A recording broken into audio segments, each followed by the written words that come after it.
Hello, my name's Martin James. I'm Cache County and Box Elder County Bee Inspector. Some of you I've met, I see some familiar faces out there. In Cache and Box Elder County, we partnered quite a bit with IFA with their support of their beekeeping program, and we teach a lot of classes. We taught classes in Preston, which I know has crossed the border a little bit, but a lot of that has to do with Cache County. Also, we taught a lot in Logan and Tremonton. So we did a more outreach program with teaching beekeepers up front what to do, how to keep their hives alive, hopefully, and also maintenance and honey extraction throughout the summer. Thank you. Here's Chris Rodash.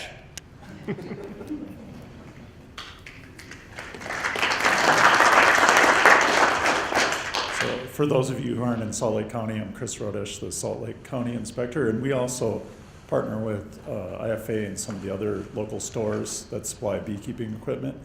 And what we find is it's kind of a good way to get in on the ground level when beekeepers need to know information the most.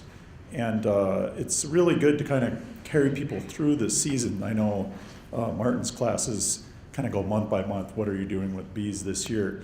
And more importantly, it kind of gives people a contact point when things go south, or actually when they're just curious as to how they're doing. And then also I can, at the classes, update people what's going on, because everybody who does beekeeping knows it's kind of a season to season thing. Sometimes you're months early, sometimes you're months late, and it's kind of a good contact point. We went and visited, so Natalie Thompson and I are both Salt Lake County inspectors, and we visited 113 different bee yards. So we have a much easier job than Joey and Steve, because they've got the whole darn state. We at least just have Salt Lake County. So it ends up being a lot of driving around, but it's great to actually see how even within a small distance like Salt Lake County, there's a big regional difference in how the bees are doing. Some parts of the county actually start 3 or 4 weeks earlier than the rest of the county. But it's really great to kind of have a meeting like this where we bring people from different counties together, because the state itself is very varied. I mean, Martin's starting way later than we are, and people down south. So, yeah. How about volunteer? How about Jerry?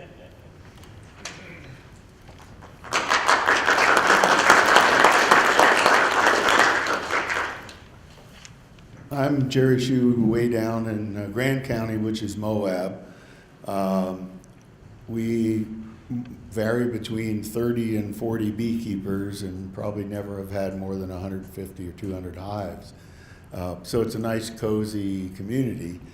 The only thing I can think to say about this last year is the most interesting thing in the course of the year for me was finding a case of American foul brood.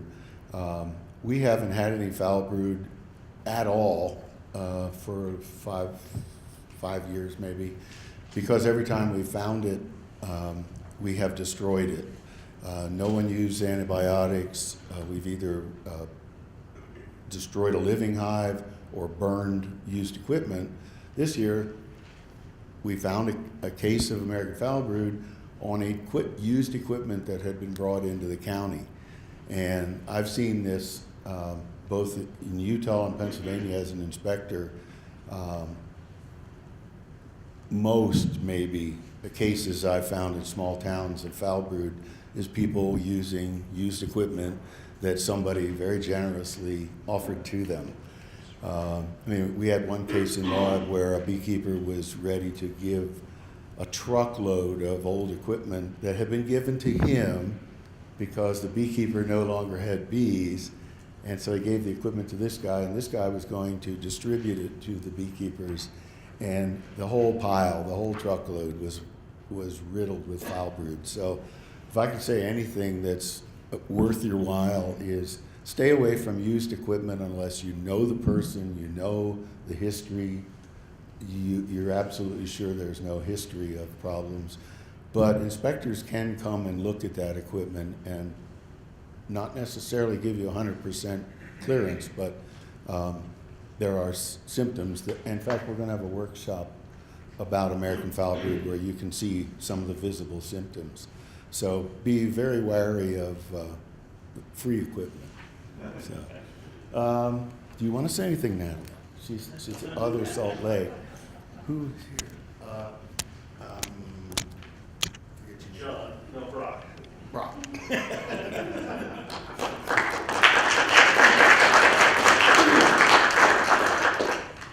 I'm probably the only one that might have a little success if I ask for a raise of hands of Weber County beekeepers. Do we have any Weber County beekeepers here?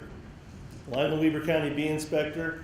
I do get calls periodically from Davis and Morgan as well, so if you don't mind doing a little bit of emailing of pictures and things back and forth, we're more than happy to work with you there as well. I don't have much to add to what has already been said. The Department of Agriculture U of U extension here in just north of Ogden does have early spring and kind of in that early spring area. They do offer bee classes for beginners and for a little more advanced hobbyists, so certainly encourage you to take advantage of that opportunity. I'll give you my phone number since there are so many of you. 801 444 9220. Feel free to call Brock, B-R-O-C-K. But feel free to call anytime, questions, we'll do our best. And I try to get out, if somebody needs an inspection, I try to get out within 3 days to their place and take a look and see what's going on. We may do a picture exchange prior to evaluate the seriousness of what we might be looking at. I'm not particularly fond of the process, but we do often get involved with bee disputes as well, where neighbors have difficulties with those kinds of things. So we can counsel and advise on hive location and evaluate where might be the best place to place those things to prevent being in the problem areas for other people. So that's all I have to say.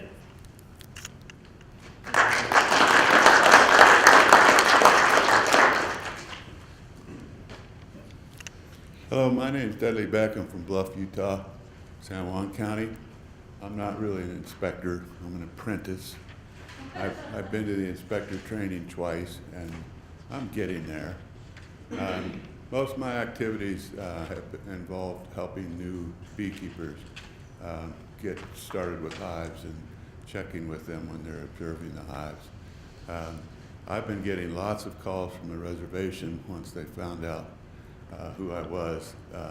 They would call me for swarms that I could collect, but actually what they are is colonies that are inside the walls of their houses. So we do all these extractions and take the bees back to Bluff.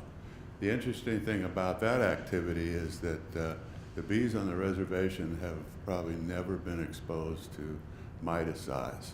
They're wild feral bees, and we're now taking some of those feral bees to the Valley of the Gods bed and breakfast area, which is also remote and not near any miticide. So we're going to see how these hives do by continuing to not treat with miticides. So that's been fun. I'll tell you one story that has been the most exciting.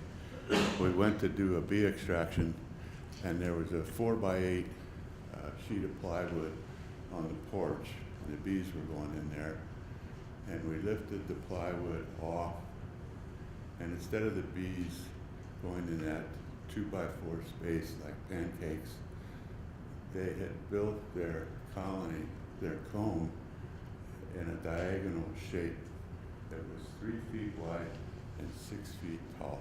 One piece of comb. That's all I have to say.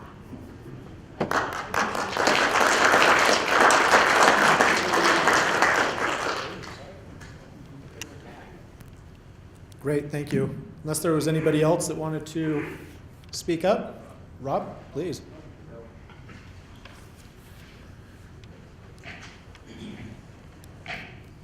My name is Rob Brinkerhoff, and I'm the King County Bee Inspector. We do keep bees in King County. There's roughly a dozen beekeepers in King County. There's one commercial beekeeper, 2 sideliners, and the rest are backyard beekeepers. We have about 1,500 colonies, 1,000 to 1,500 colonies in that area. So there is some good beekeeping. It's mostly we keep bees. A along waterways, on ag, hay crops and whatnot like that. We take bees up in the high mountains and get honey up there, but it's a good place to keep bees. It's a secret.